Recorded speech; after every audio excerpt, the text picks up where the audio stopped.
¿Qué tal? ¿Cómo le va? Les saludamos agradeciendo que nos siga como cada semana en este espacio de reflexión, análisis y propuesta para que entienda la crítica situación que vive México. Les saluda Raúl Fraga. Bienvenido, Pepe Sobrevilla. Muchas gracias, Raúl. Muy buenas tardes a todos. Y el día de hoy tenemos el privilegio de recibir a un periodista reconocido, prestigiado y de gran trabajo y cancha profesional a lo largo del mundo. Bienvenido, Temoris Greco. Pues siempre un gusto verte, mi querido Raúl, Pepe, y qué gusto estar con el público de AS. El día de hoy, nuestro querido amigo y periodista, colega y maestro Temoris Greco nos presenta su libro sobre Ayotzinapa y además nos comparte su investigación periodística que permite ubicar quién es quién, cuáles son las complicidades, las impunidades, el encubrimiento y todo lo que rodea este crítico asunto de Ayotzinapa. Temoris Greco, de entrada valdría la pena decir cuáles son los elementos fundamentales que quienes nos siguen en las redes sociales deben, diría, registrar como los componentes centrales del caso Ayotzinapa en la agenda actual de México y del mundo. Bueno, a mí me parece que es fundamental, es indispensable entender que este no es un caso aislado ni en el tiempo ni en el espacio, ¿no? Iguala no es una isla perdida en el Pacífico, ¿no? Está enclavada en una zona de una problemática sumamente densa. Tiene mucho que ver el tráfico de drogas, pero también cacicazgos, grupos criminales, autoridades corruptas. Y todo eso tiene a su vez conexiones muy fuertes con lo que ocurre en el país y con lo que ocurre también a nivel internacional.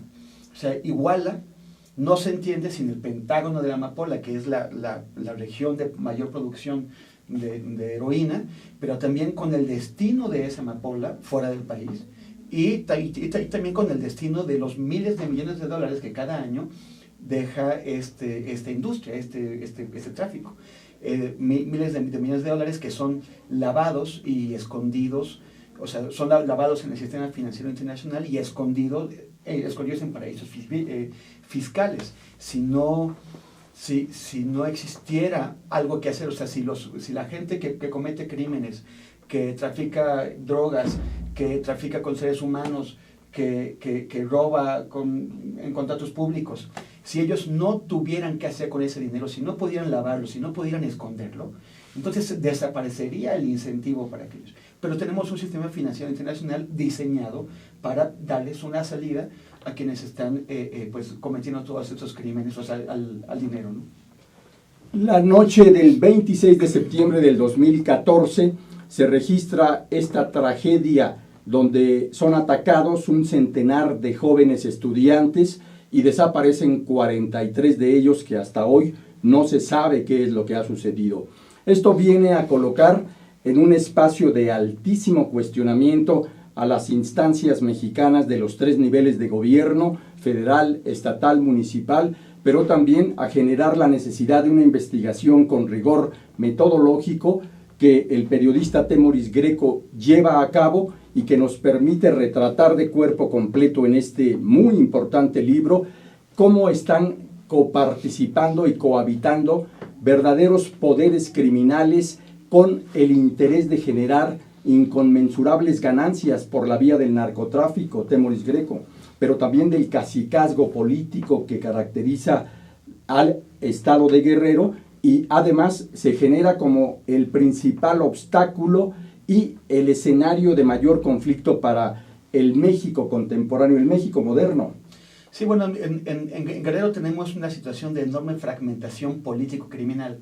Y es político-criminal porque los grupos políticos en Guerrero están ligados a grupos criminales, ¿no? Eso es. Porque a veces porque son infiltrados por los grupos criminales, a veces porque son financiados por los grupos criminales, pero a veces porque ellos porque los políticos crean sus grupos criminales. Esto comenzó en los años 70, mientras se desarrollaba la guerra sucia que mataron y desaparecieron a miles de personas en el estado, es también la época en que se introduce el cultivo de la amapola en la sierra de Guerrero. ¿Y esto quién lo hace? Lo hace Mario Arturo Acosta Chaparro, aquel que entonces era mayor y después fue general, Sí. el general Quiroz Hermosillo y el entonces gobernador Rubén Figueroa.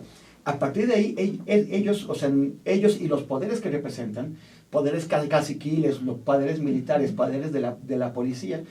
Acosta Chaparro era militar, pero también era agente de la Dirección Federal de Seguridad. Sí. Esos poderes han permanecido ligados ahí y por mucho tiempo hubo una cierta unidad. Esto después, cuando introducen el cultivo de la amapola, era la época en que se estaba formando el cártel de Guadalajara. Pero como ustedes saben muy bien, después este cártel se divide y se crea el que después se convirtió en el cártel más poderoso, que es Sinaloa, la Federación de Sinaloa.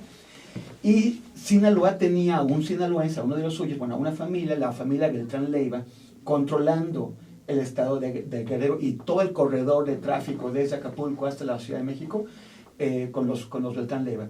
Pero eventualmente Sinaloa y los Beltrán Leiva se pelean. Toda esta zona que era tan importante para el cártel de Sinaloa queda solamente bajo control de los Beltrán Leiva, con algunos retos. En algunas regiones había algunos grupos que seguían siendo leales a Sinaloa y que estaban peleando esto. Hasta que eventualmente la muerte, algunos conflictos internos del cártel y la muerte del más importante de los hermanos, del mayor de los hermanos Beltrán Leiva, provoca que se descabece este cártel y se divida en un montón de pequeños cárteles. De ahí vienen Guerreros Unidos, sí, los Rojos, el cártel independiente de Acapulco, pero también que a raíz de la fragmentación se convierta en muy atractivo para cárteles de otras regiones penetrar la zona. Así es como la familia michoacana intenta entrar, los templarios también, y se produce una enorme fragmentación, siempre en alianza con grupos políticos, caciquiles, y también en alianza con sectores de las fuerzas de seguridad. Hay varios casos de enfrentamientos entre grupos de militares, o entre militares y marinos, o problemas entre ellos, porque cada uno, diversas unidades militares o de marinos estaban trabajando para grupos opuestos. Pues tan cierto es esto que, para que el auditorio conozca lo terrible que son los caciques en Guerrero, Rubén Figueroa, el padre, decía que era más católico por temor al diablo que por amor a Dios. Eso lo sacó Proceso en algún momento. Temoris, cuando iniciaste esta investigación que te llevó al libro, empezaron sacando algunos videos, tengo entendido, y después se vino construyendo toda la parte visual y que dio origen a la película. ¿Cómo fue el salto entre el trabajo audiovisual y el libro? Bueno, sí, como dices, en nuestros colectivos, los dos colectivos que alimentan ese trabajo, que se llaman Ojos de Perro contra la Impunidad y Cuadernos Doble Raya, estábamos buscando maneras no habíamos encontrado una solución a la pregunta básica de qué vamos a hacer, ¿no? Queríamos hacer algo, pero no sabíamos qué hacer. Queríamos hacer periodismo, investigaciones, pero no lográbamos enfocarnos. Y mientras descubríamos qué hacer, estábamos haciendo algunos productos pequeños, cápsulas de 2 o 3 minutos, que pronto se convirtieron, de pronto nos dimos cuenta, pues es que ya estamos caminando la ruta, ya vamos sabiendo qué hacer. El problema es, pues, en la situación de cambio tecnológico en la que vivimos, que a su vez viene acompañado de un profundo cambio social, pues queríamos lograr sacar este material, esas investigaciones, y llevarlas a la mayor parte de la gente que estaba consumiendo productos audiovisuales, no textos. Entonces nos enfocamos, pero es muy difícil que una película alcance la profundidad que puede tener un libro, ¿no? Y aquí pues el fenómeno es al revés. Normalmente tú lees primero la novela y ya después ves el libro, ¿no? Aquí usted tuvo primero la película y ya después fuiste hacia el libro. Un libro que es necesariamente mucho más amplio, más profundo, más actualizado, porque hay una diferencia de casi un año entre uno y otro. Pero bueno, tenía que hacerse. Y además a mí me parecía también que, quise responder ante una necesidad, que era presentar una investigación de amplio espectro sobre lo que ocurría, que no solamente indagara cuán profundo fuera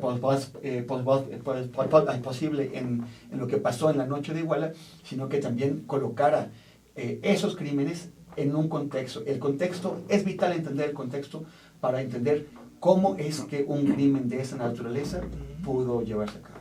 Y sobre todo, sí, adelante, Pepe. Sobre todo que la cantidad de información contradictoria ha generado una confusión tal que precisamente tu trabajo de investigación es lo que le da ahora sí que una luz a todo confusión. Eso es también muy importante y es parte del objetivo tanto de la película como del libro. Uh-huh. Hace mucho tiempo que las autoridades se dieron cuenta de que habían perdido el debate, sí. que no podían hacer pasar esta operación de control de daños, esta falsa investigación como una investigación de verdad, que nadie les iba a creer, ni adentro ni fuera del país. Uh-huh. Entonces cambiaron de estrategia, pasaron a la estrategia de la confusión. Es como decir, si no voy a ganar yo, no va a ganar mi investigación, entonces no gana nadie. ¿Y cómo hacemos eso? Sembrar información, filtrar datos aquí y allá, algunos ciertos, otros parcialmente ciertos, otros totalmente falsos. Sí, sí. Colocar a quienes están haciendo una investigación seria o unas investigaciones serias en el mismo plano de autoridad que aquellos que solamente están repitiendo lo que les dicen o reproduciendo información falsa con conciencia o sin conciencia, pero es lo que están haciendo. De modo que la gente acaba diciendo, y es lo que nos han comentado en varias ocasiones, antes de ver, por ejemplo, el documental, que nos decían, es que yo ya no sabía a quién creerle. Uh-huh. Lo que hace el documental, una de sus principales tareas fue ordenar la información de una forma fácil es muy complicado porque es muchísima información, pero de la forma más sencilla posible para que la gente pudiera darse una idea y hacerlo de una manera seria y rigurosa, sin panfletarismos, sin eslóganes, sin nada más. Esto es lo que ocurre, esa es la voz de las distintas personas, de testigos, de actores y de voces autorizadas, de investigadores, de gente que estuvo ahí y también documentos. Después de la pausa vamos a presentarles el tráiler de esta película documental muy importante, Mirar Morir, que la semana pasada acaba de ganar un reconocimiento que permite también tener una mayor difusión y acercamiento a las diferentes audiencias para enriquecer qué es lo que ha pasado. Pantalla de Cristal es el nombre de este reconocimiento que obtuvieron y después de la pausa le invitamos a ver el tráiler. Siga con nosotros.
Ruiz Robles, corredores públicos y peritos traductores. Trabajamos para darles seguridad, confianza y un servicio profesional en sus asuntos relacionados a fe pública, valuación, arbitraje comercial, asesoría jurídica y traducciones. Para nosotros lo más importante es su satisfacción, brindándole además la asesoría jurídica necesaria en su negocio. con un equipo de profesionales capacitados para prevenir y resolver situaciones de riesgo en su empresa. Le aseguramos una asistencia profesional personalizada y humana a quien consideramos más importante, el cliente, porque las oportunidades pequeñas son el principio de las grandes empresas. Conferencista internacional, experto en temas empresariales, experiencia de 18 años en empresas multinacionales, entrena ejecutivos vendedores y empleados de 62 empresas multinacionales. Conductor del programa Líderes en Acción en Astele.tv. Ha brindado más de 2.500 conferencias en México, Centro y Sudamérica. Orador profesional y campeón nacional de oratoria. Considerado el comunicador del Gildardo Avendaño.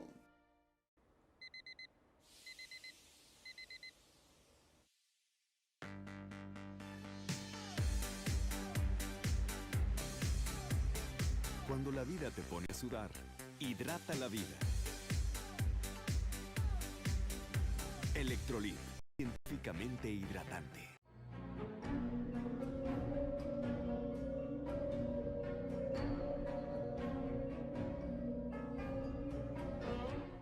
Rosso Fragola. Arte en fresa que seduce tus sentidos.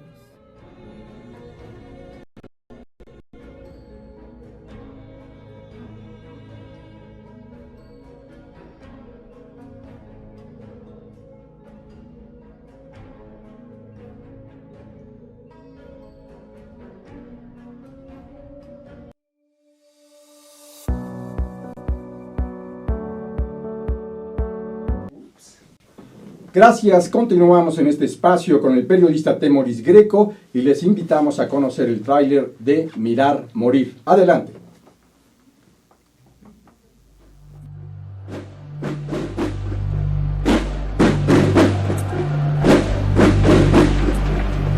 En el cumplimiento de nuestro deber, no existe razón para amedrentarnos por juicios injustos. No hay una sola evidencia de que haya intervenido el ejército, ni una sola.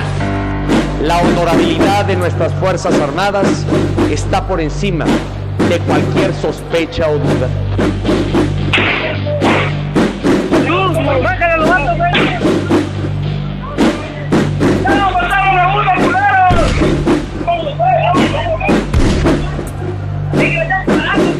¡Ya mataron a uno! ¡Háblenle a la ambulancia! ¡Háblenle a la ambulancia! Llegaron directo cortando cartucho, pues, y apuntándonos así con sus armas que traía. El policía se molesta y nos dice, ¿no?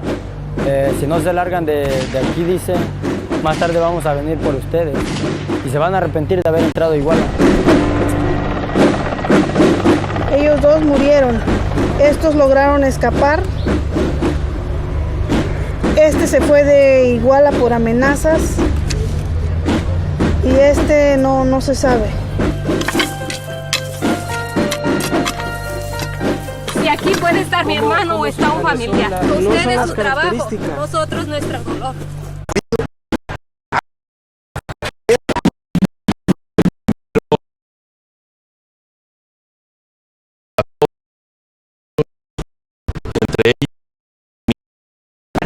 De mis primos, igual nosotros sabemos por testimonios de algunas personas.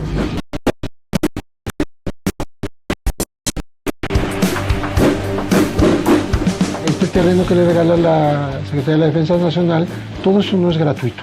O sea, son un cogobierno, un narcoestado.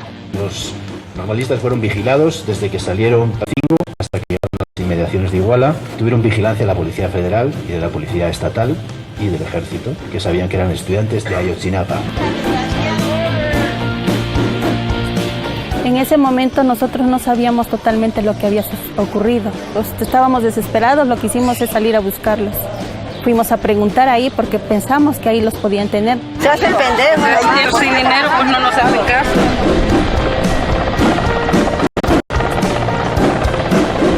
Estamos hablando de Ayotzinapa, pero estamos hablando también de Tlatlaya, estamos hablando de Tamazula, estamos hablando de los últimos hechos de La Calera, Zacatecas, de Ostula, Michoacán. Servirle de guardia pretoriana a una clase política corrupta e íntimamente vinculada a grupos criminales termina fragmentando al ejército y destruyendo la poca credibilidad que les queda.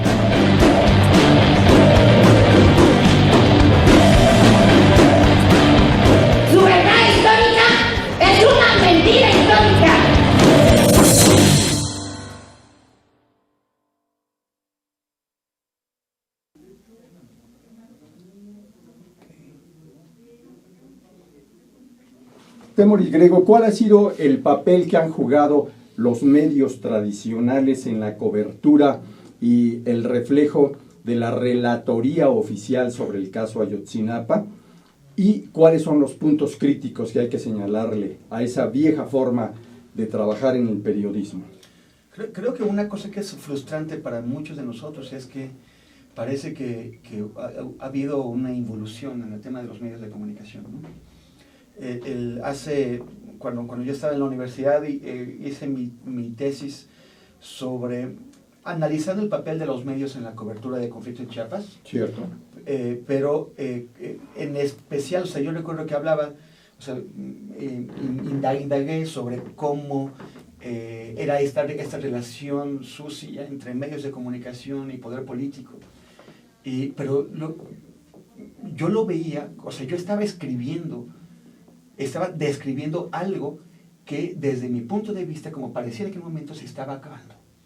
Era como estábamos encaminados al fin del chayote, al fin de la publicidad entregada a cambio de coberturas favorables. Era una época en que el cambio democrático parecía posible, la transición, y que además empezaba incluso a sentirse.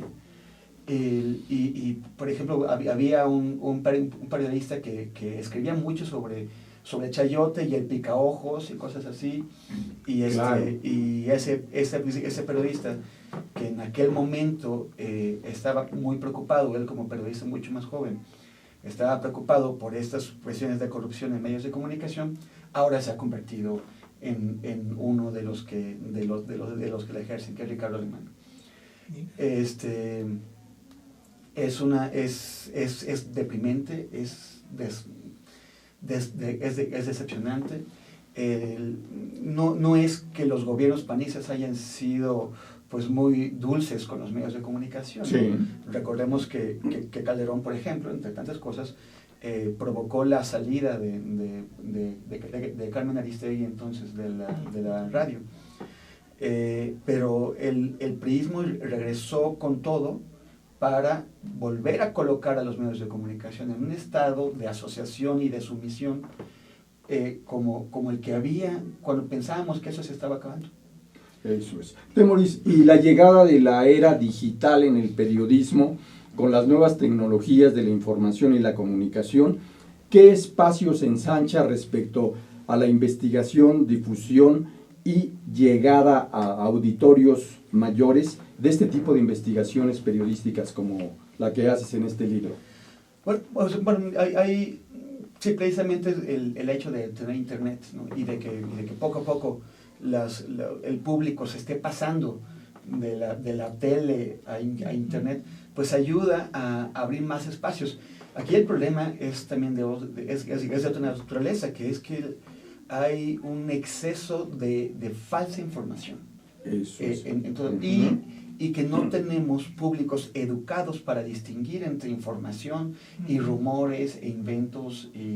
Incluso también, o sea, hay muchas personas que están irresponsablemente plantando falsa información ahí, pero también está el hecho de que tú puedes contratar a alguien, o sea, hay empresas o hay personas que están especializadas en difundir esta falsa información, ¿no? O en atacar algo, o sea, por ejemplo, los bots famosos, ¿no? Cierto. Que han sido utilizados. Los vimos, se hicieron famosos sobre todo durante la campaña electoral, los famosos Peña bots, pero también en realidad cualquiera puede conseguir sus bots. Entonces, Por ejemplo, ahora publiqué un reportaje sobre el papel de Rusia en la destrucción de la ciudad siria de Alepo, y me empezaron a atacar un montón de falsos usuarios, todos repitiendo argumentos y no sé, características, y si tú te metes a ver quiénes son falsos perfiles.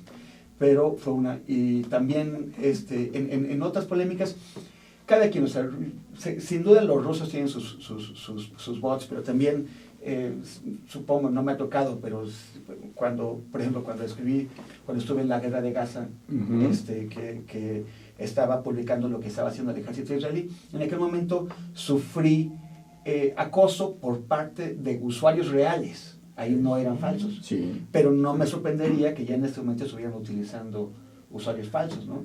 También en otro momento Aeroméxico le negó la entrada, el abordaje a un ciudadano de origen sikh que usa el turbante, lo confundieron con árabe, lo cual no es ninguna justificación para negar el acceso, pero igual. Y yo hice difusión de la queja que hizo esta persona.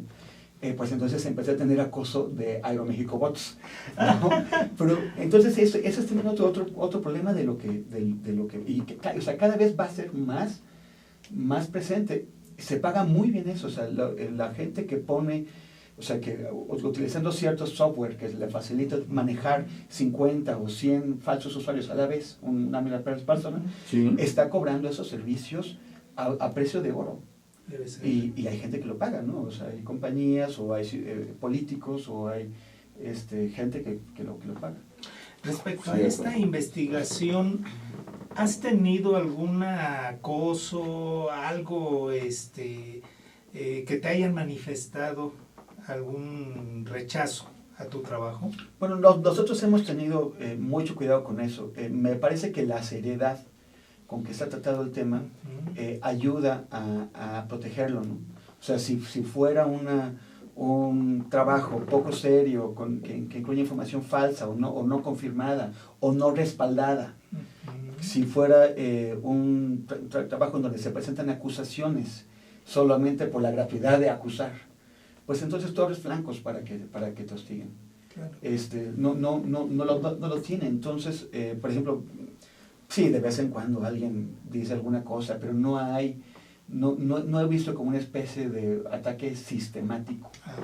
Y de hecho no ha tenido impugnaciones serias de alguien, o sea, no ha salido alguien a decir esto es falso, esto es una equivocación, esto no está suficientemente bien trabajado. Ni público ni auditorio, ni político, digo. No. Perfecto. Hoy estamos, Temoris Greco, ya asistiendo a la encendida pugna por las candidaturas a la presidencia de la República del 2018 por parte de las diferentes fuerzas y partidos políticos. ¿Qué habría que esperar en cuanto a las plataformas de campaña, los discursos y compromisos de quienes resulten candidatos respecto a dos temas críticos de la realidad mexicana: la corrupción y la impunidad en el Estado mexicano? Estamos asistiendo a un fenómeno mundial de hartazgo. Hay una crisis sistémica. La democracia y el capitalismo no han funcionado, no han cumplido las promesas que ofrecieron. Los ciudadanos en general no se sienten representados. Y los partidos políticos han dejado de responder a los ciudadanos por corrupción, pero también por su dependencia entre poderes fácticos, que principalmente son de naturaleza económica, criminales, pero también legales. Y el que los políticos estén respondiendo ante quienes financian sus campañas, también de manera legal e ilegal, en lugar de responder ante los ciudadanos que les entregan sus votos, están provocando un grave divorcio entre los ciudadanos y un enorme malestar, una enorme indignación. También el nivel de descaro, de corrupción que hay. O sea, por ejemplo, el gobierno de Peña Nieto está acumulando deudas de una forma sorprendente. O sea, uno dice, pero ¿qué les pasa? Y da la impresión de que ya renunciaron a tratar de disimular o de protegerse. El discurso del presidente de la República es sorprendente, desarmante, en el sentido, por ejemplo, cuando fue a la Coca-Cola a hacer publicidad, a utilizar la investidura presidencial para hacerle publicidad a una empresa privada, eso ya está mal. Pero bueno.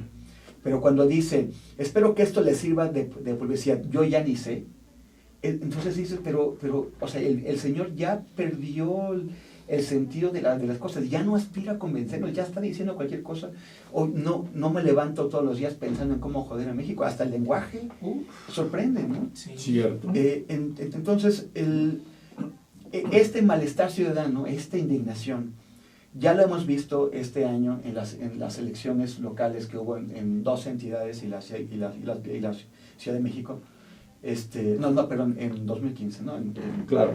No, perdón, las de este año. Las de este año, sí, claro. sí.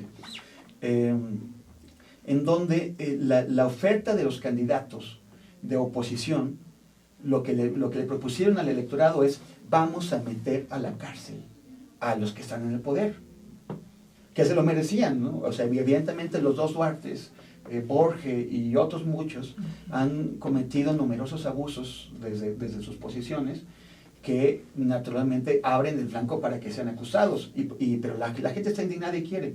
Este recurso de acusar y de ofrecer la cabeza de los gobernantes es tan eficaz en este momento que cualquiera lo puede usar.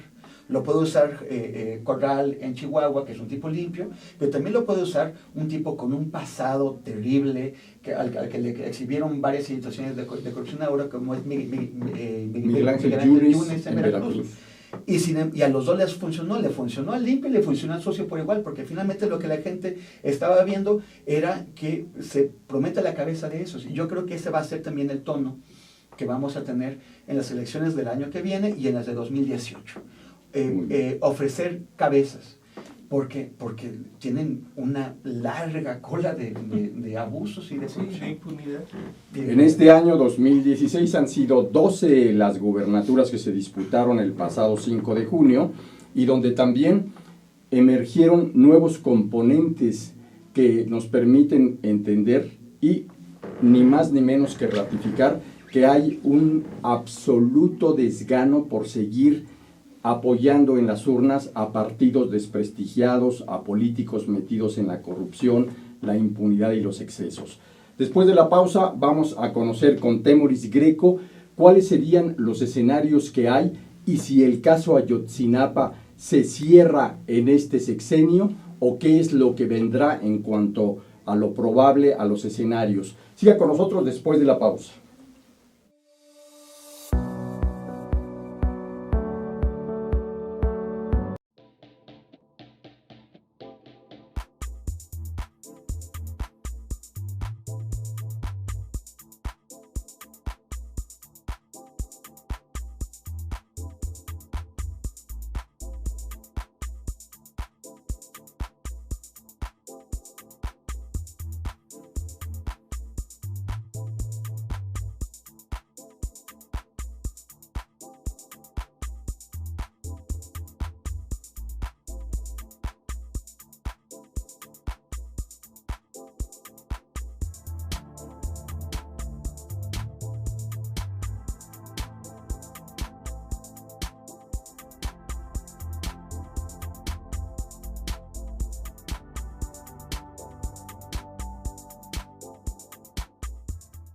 Ruiz Robles, corredores públicos y peritos traductores. Trabajamos para darles seguridad, confianza y un servicio profesional en sus asuntos relacionados a fe pública, valuación, arbitraje comercial, asesoría jurídica y traducciones.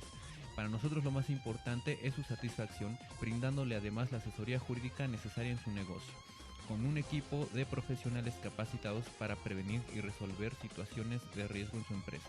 Le aseguramos una asistencia profesional personalizada y humana a quien consideramos más importante, el cliente, porque las oportunidades pequeñas son el principio de las grandes empresas. Conferencista internacional, experto en temas empresariales, experiencia de 18 años en empresas multinacionales, entre ejecutivos vendedores y empleados de 62 empresas multinacionales. Conductor del programa Líderes en Acción en Astele.tv. Ha brindado más de 2.500 conferencias en México, Centro y Sudamérica. Orador profesional y campeón nacional de oratoria. Considerado el comunicador del año. Gildardo Avendaño.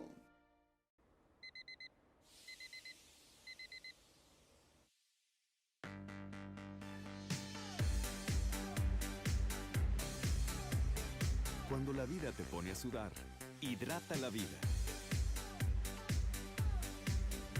Electrolit, científicamente hidratante.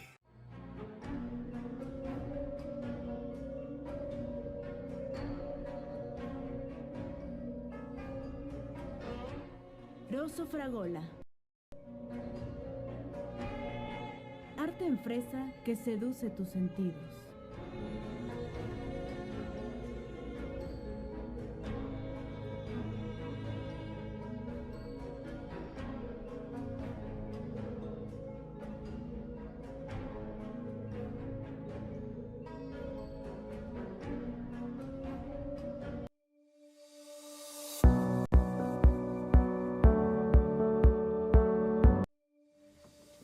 Gracias por continuar en la agenda del emprendedor. Estamos conversando con el periodista, investigador, escritor y vaya, polifacético, Temoris Greco.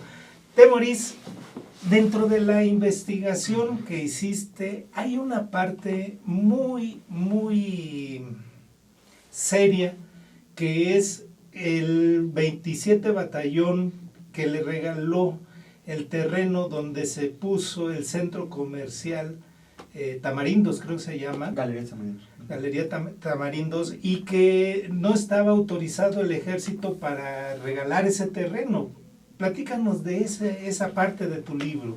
Pues esa es una de las cuestiones que cualquier investigador se tomaría súper en serio y que en realidad ha sido dejada aparte. Sí. Por intercesión de Lázaro Mazón, que entonces era un senador del PRD, con ayuda de Rubén Figueroa Smutny, que es el nieto de aquel Rubén Figueroa de la Guerra Sucia, con el apoyo de otros políticos locales,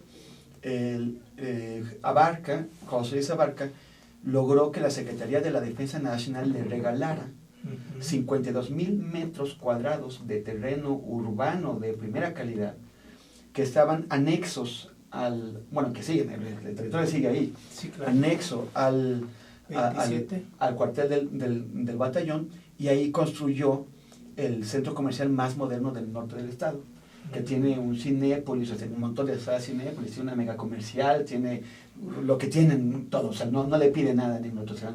Entonces, lo primero que tiene que pasar, o sea, el ejército tendría que explicar por qué le está regalando un particular, o sea, ¿a santo de qué? Sí. El Ministerio Público tendría que haber ido a preguntar, oiga, ¿y usted por qué le regala esto a este señor? Él no lo preguntó, el ejército tampoco sintió que tenía que dar ninguna explicación. Y eventualmente, en marzo de 2015, o sea, medio año después de los crímenes de Iguala, la Secretaría de la Función Pública anuncia que retoma el control del terreno porque la Sedena no tenía las facultades para hacer esa desincorporación. El problema es que eso dijo la Función Pública, pero Galerías Tamarindos sigue funcionando tranquilamente, es administrada por una de las hijas de Abarca, como siguen funcionando todos los negocios de todo el mundo, que es una de las cosas de las que hemos conversado antes.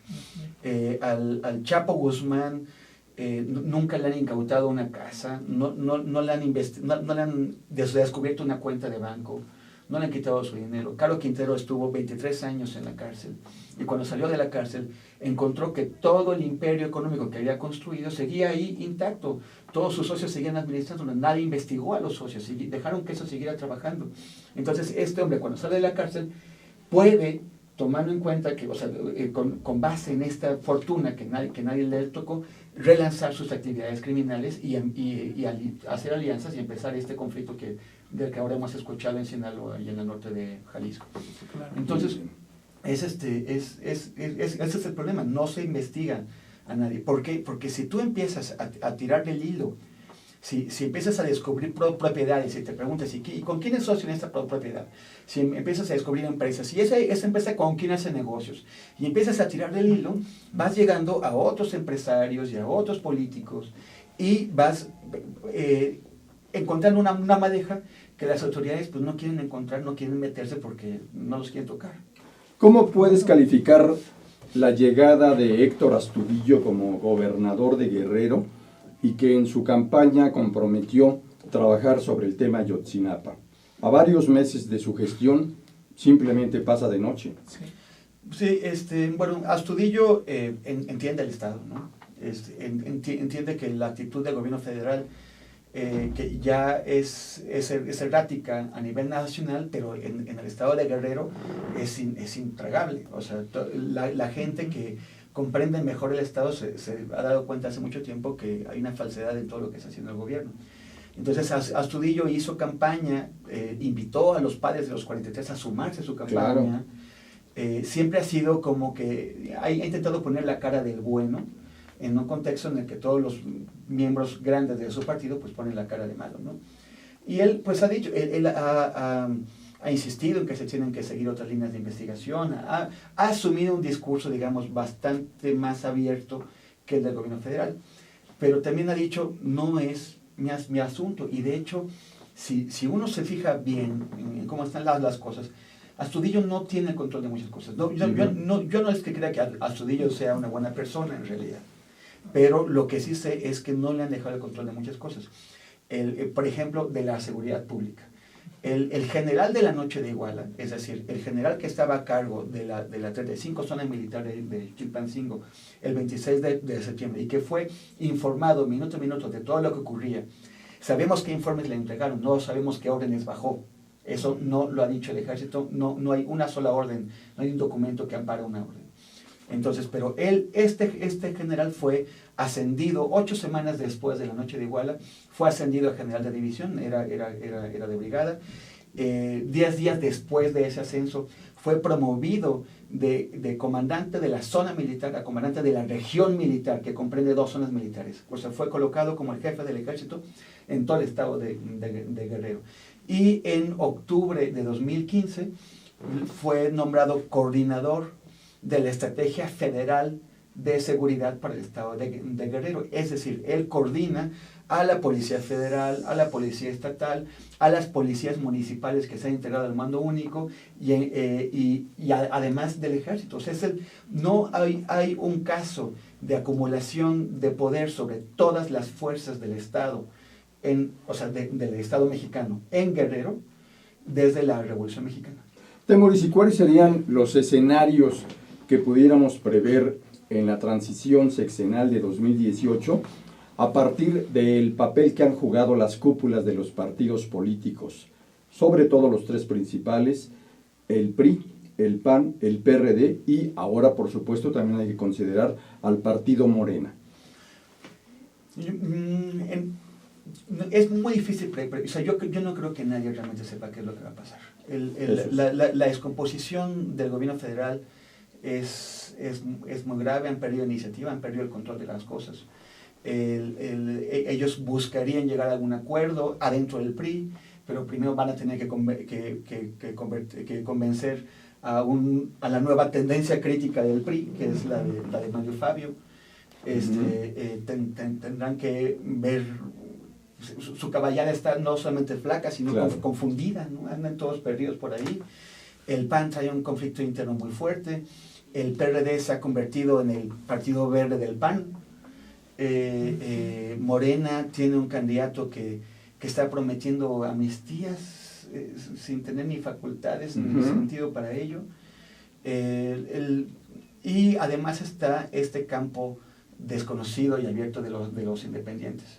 Por supuesto. Seguramente, o sea, un escenario posible es que tengamos una diversidad de candidatos medianos, sin candidatos fuertes. Y en un escenario así, un candidato que sea capaz de jalar 25, 28, 30% del voto podría ganar la presidencia. El tema es que gran parte del voto en México es voto sujeto a compra. Entonces, y las campañas, es una mentira que las campañas en este país se hagan dentro de los marcos definidos por la ley electoral. Lo que se hace es el dinero en efectivo, que es dinero sucio, que fluye por todos lados y que está destinado a comprar el voto. Un gran nivel, esto lo puede saber cualquier persona que sea de alguna forma proveedor de partidos políticos, de diversos servicios, de de locales para que hagan eventos o de propaganda de chucherías, de camisetas y gorras y eso, o de producciones fílmicas que les pagan en efectivo. Cuando les pagan en efectivo, eso no queda bajo control del INE y es dinero que de dónde viene, por qué está haciendo en efectivo. Si a ti te pagan en efectivo, hay algo que no está bien. Algo chueco. Sin embargo, el tema Ayotzinapa está ideologizándose, ¿no?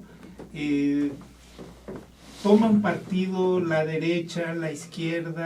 Platícanos de esto, por favor. A mí me parece que eso es también uno de los graves problemas que tenemos ahora.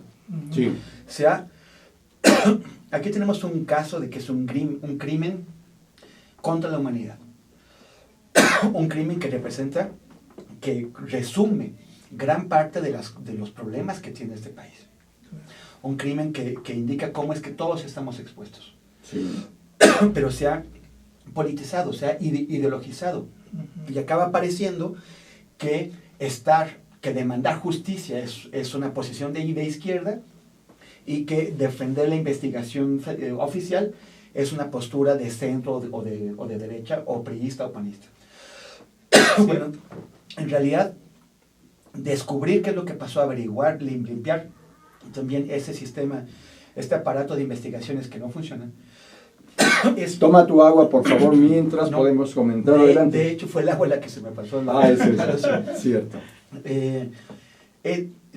Arreglar este aparato de investigaciones que no funciona para hacer investigaciones, ni tampoco para simularlas, ni tampoco para fabricarlas, porque nadie se las cree.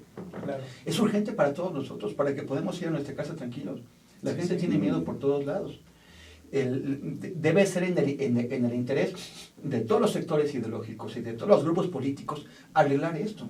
Pero ha sido convertida en una guerra ideológica y eso me parece que es otro de los síntomas del caos del país. Así es.